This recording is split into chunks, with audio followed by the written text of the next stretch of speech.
Hey guys, it's Friday, so that means it's time for another deck. This is one that I came up with about 2 days ago, and it's basically untested. I might have played 3 to 5 games with it or some version of it.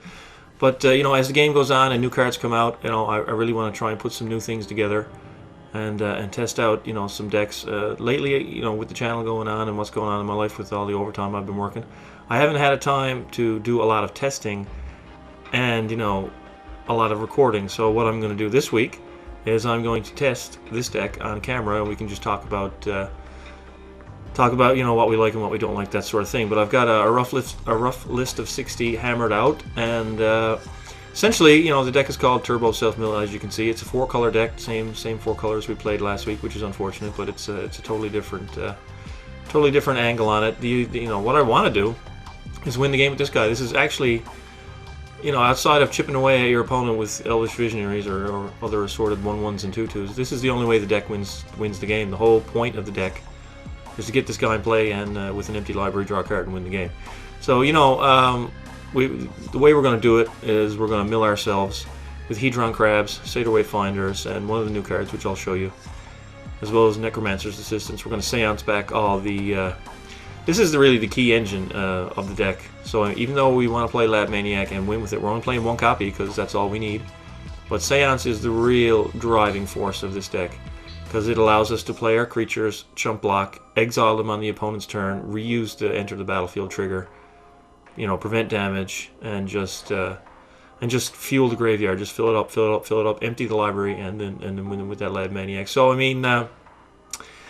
It is, I don't know what's gotten into me lately, but I'm not in the mood to play the top tier competitive decks. I've been doing that for months and months and months, and lately I've just been in the mood for some random foolishness, and this deck certainly falls under that category, but I still think it can win. We'll see how the list holds up, though, over the course of the week. So I've showed you those 2 cards. First of all, let's just walk up the curve, and I'll talk about the synergies and maybe flit around a little bit as we go on. But we're playing Hedron Crab, all 3 copies in the list. Whenever a land enters the battlefield under your control, target player, and we're going to target ourselves, puts the top 3 cards of his or her library into his or her graveyard. Man, English has got to get a better word for that.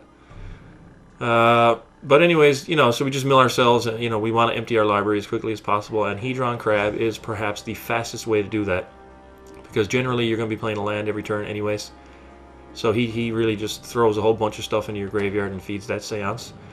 And, it's just a really great card for 1 mana in a deck that wants to deplete its own library as fast as possible. On 2 mana, we have 14 cards, so let's start at the beginning over here. We're playing Wall of Omens. So, even though this... How do I say it? Well, first of all, let's talk about the card. It's a Defender, 0/4, 2 mana, and when it enters the battlefield, you draw a card. So, it prevents early aggro, but since we're trying to empty our library as fast as possible, not only does putting cards into the graveyard, like with Hedron Crab work, but also drawing a card also takes a card out of your library, so it still fulfills that plan of depleting your library as fast as possible and getting it down to 0 cards. So every card, every card we draw is an extra card that we don't have to mill. Every card we mill is an extra card we don't have to draw. So they synergize in that respect of just, let's get this fucking library empty as soon as possible. And like I said, this guy's an 0/4, he'll keep you alive, so he's good.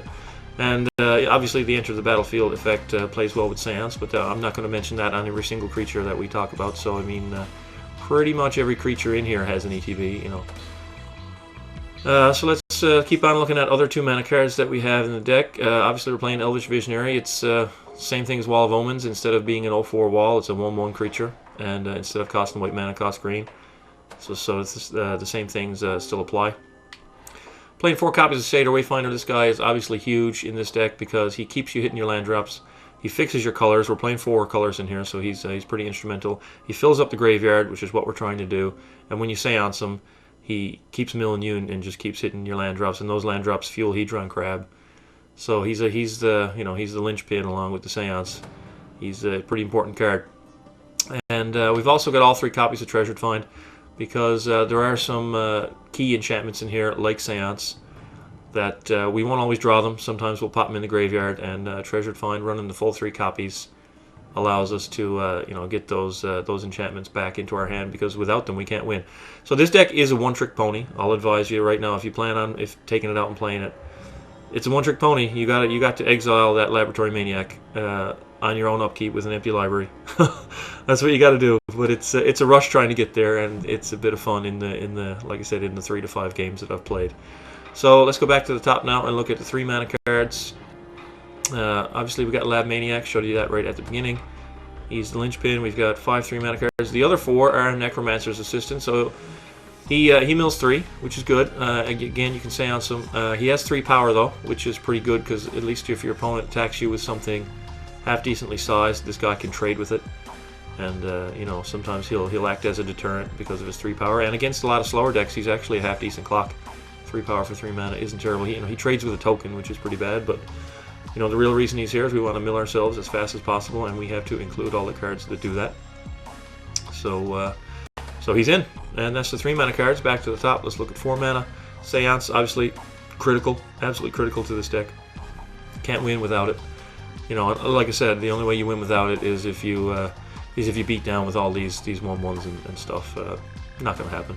So it's critical. You have to make sure that you resolve it, and make sure that your opponent doesn't deal with it. Enchantment removal isn't that common, so it's not too hard to keep in play, but you still got to be a little bit careful with it. So we're playing 1 Archaeomancer. So really, you know, there aren't a whole lot of spells in this deck. You can see that there's only 7 non-creature spells, and you know, 2 of those are Seance. I mean, there's hardly any spells in the deck whatsoever.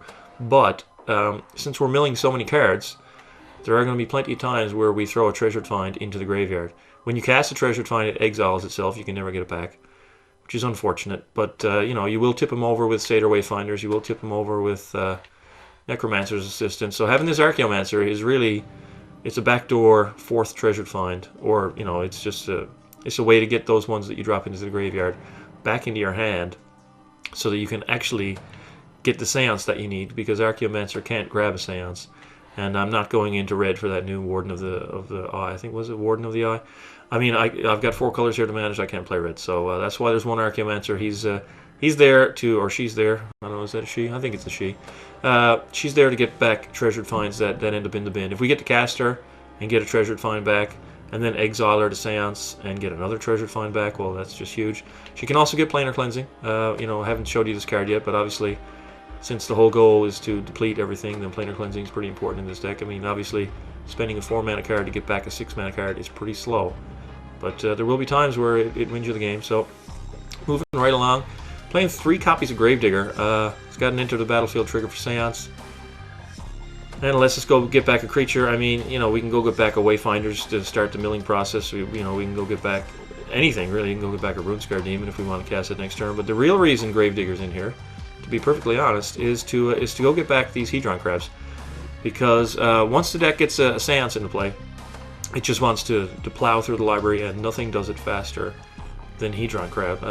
In this deck, you don't want this on the first turn.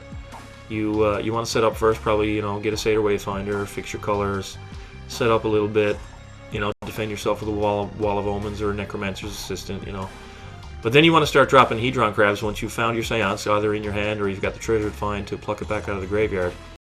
You really just want to go, and Gravedigger lets us go get these crabs back and just start, you know, plowing through the library at extreme speeds, and you know, you can chump block with them and then go get back other creatures when you exile them to Seance. So I think he's going to be pretty good here. He was a late addition. In the 3 to 5 games, like I said, that I played, he was not in the list. I was playing Doubling Season. I was trying Species Gorger, Time Warp, and some other weird stuff. But I think this guy's just going to be overall better based on the fact that we're on a singular plan, and Hedron Crab is very important to that. So I figure that he's pretty good. I don't think there's any 4-mana cards. Nope. So let's any more 4-mana cards. Let's look at 5 mana now, and let's look at Shadowborn Demon. You know, it's a kill spell. It's an interactive spell. It's a 5/6 flyer. It defends well, and very likely that there's no drawback on that, because usually we will have more than 6 creatures in the graveyard. So obviously excellent value for 5 mana.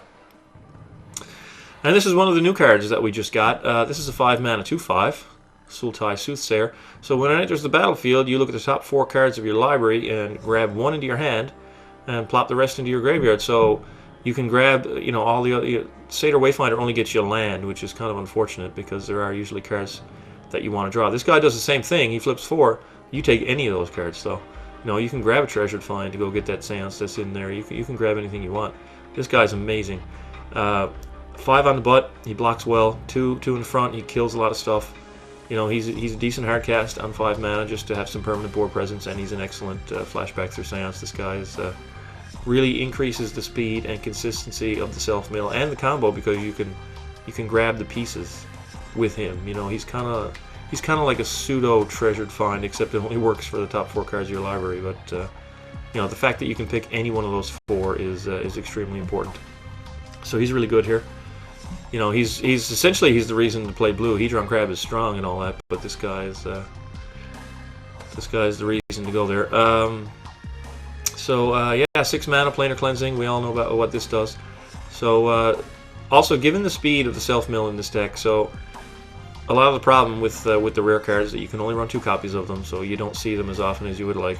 But we are going to jam this thing. You know, we're going to draw into it more often, or put it in the graveyard, where we can grab it with an Archaeomancer or a Treasured Find, or we're going to pick it up off a Soothsayer. You know, I mean, we're going to see it with more frequency than most other decks would, so we can lean on it a little bit more. So, I mean, we're going to need it in a lot of matchups, just when the opponent gets ahead on board, just need a reset button. But it's also good because all the creatures that you blow up on your own side with this, you know, if you follow up Planar Cleansing with a Seance, it's pretty hard to lose, because your opponent's probably only got 2 or 3 cards in their hand. You know, they've got to start the process of rebuilding.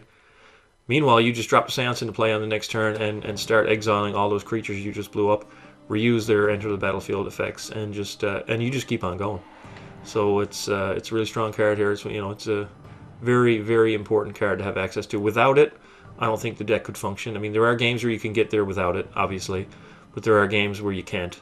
You know, like the decks that go wide.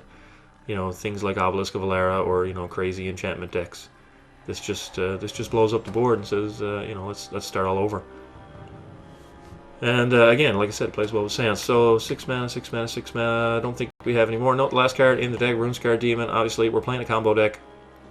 You know, we like tutoring, so this guy does that. You know, but also we're gonna tip him into the graveyard a lot with Satyr Wayfinder, or with Sultai Soothsayer, or Necromancer's Assistant.